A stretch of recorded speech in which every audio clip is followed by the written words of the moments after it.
Assalamualaikum warahmatullahi wabarakatuh.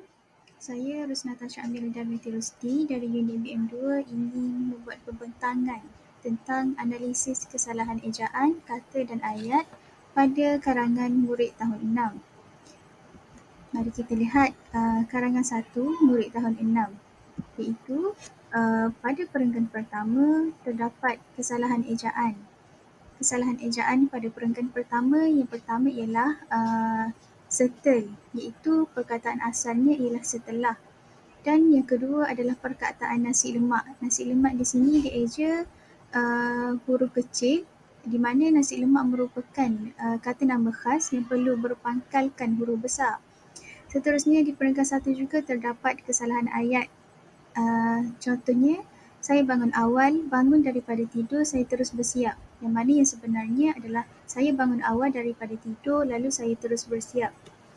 Seterusnya, kita lihat di perenggan kedua juga terdapat kesalahan ejaan, yang mana perkataan sarapan dieja berpangkalkan huruf besar, sedangkan perkataan sarapan berada di perkataan kedua yang perlu dieja huruf kecil, iaitu sarapan, S.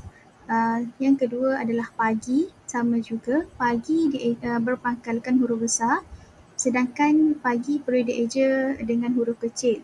Dan yang ketiga adalah ejaan membersihkan rumah, menyapu lantai. Ini yang sebenarnya adalah membersihkan rumah, menyapu lantai. Perlu ada koma kerana dua pekerjaan. Seterusnya adalah kesalahan ayat. Ayat yang salah di sini adalah nasi yang emak masak, sedangkan yang sebetulnya adalah nasi yang dimasak oleh emak. Dan yang seterusnya adalah kesalahan kata. Murid di sini dia menggunakan perkataan saya, sedangkan kata yang betul adalah kami. Seterusnya adalah perenggan ketiga. Di perenggan ketiga kita dapat lihat terdapat satu kesalahan ayat, di mana ayatnya ialah membawa banyak bakul, ibu membeli. Ayat yang sebetulnya ialah membawa banyak bakul dan titik, kemudian ibu membeli, kerana ia merupakan dua situasi yang berbeza. Satu kesalahan kata dilihat pada perenggan ketiga, iaitu membeli banyak sangat sayur mayur, sedangkan yang sebenarnya ialah membeli banyak sayur mayur. Ini telah menggunakan dua kata ganda secara serentak. Perenggan keempat pula kita dapat lihat di sini terdapat satu kesalahan ejaan, iaitu saya dieja dengan huruf besar, sedangkan saya di sini perlu dieja dengan huruf kecil. Kesalahan ayat pula ialah menonton televisyen bersama.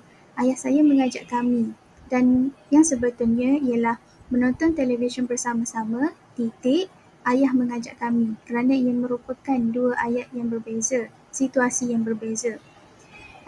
Kesalahan ayat yang kedua yang terdapat dalam perenggan keempat ialah untuk kami, ibu memasak, sedangkan yang sebetulnya ialah untuk kami, titik, ibu memasak. Seterusnya, perenggan yang terakhir iaitu perenggan yang kelima. Kita dapat lihat di sini terdapat satu kesalahan ejaan, di mana kami tertidur dengan nyenyak, yang sebetulnya ialah kami tidur dengan nyenyak. Mari kita lihat karangan kedua pula. Di karangan kedua, perenggan 1 dan 2, terdapat satu kesalahan kata di sini, iaitu dilahirkan, yang sebenarnya adalah diciptakan, kerana di sini murid tersebut bercakap tentang meja. Dan yang kedua ialah kesalahan ejaan. Murid di sini dia mengeja perabot, dan yang sebenarnya ialah perabot. Dan terdapat satu kesalahan ayat, yang keluaran di negara, yang sebetulnya ialah yang dikeluarkan di negara. Perenggan ketiga dan keempat pada karangan yang kedua pula kita dapat lihat di sini terdapat kesalahan kata, iaitu tuanku sangat menjagaku dengan baik, sedangkan yang sebetulnya tuanku menjagaku dengan sangat baik. Dan yang kedua, aku tak sangka. Perkataan tak itu tidak betul, yang sebenarnya adalah aku tidak sangka. Saya rasa itu saja daripada saya, dan ini merupakan sumber rujukan yang saya ambil untuk menyiapkan kerja ini. Sekian, terima kasih.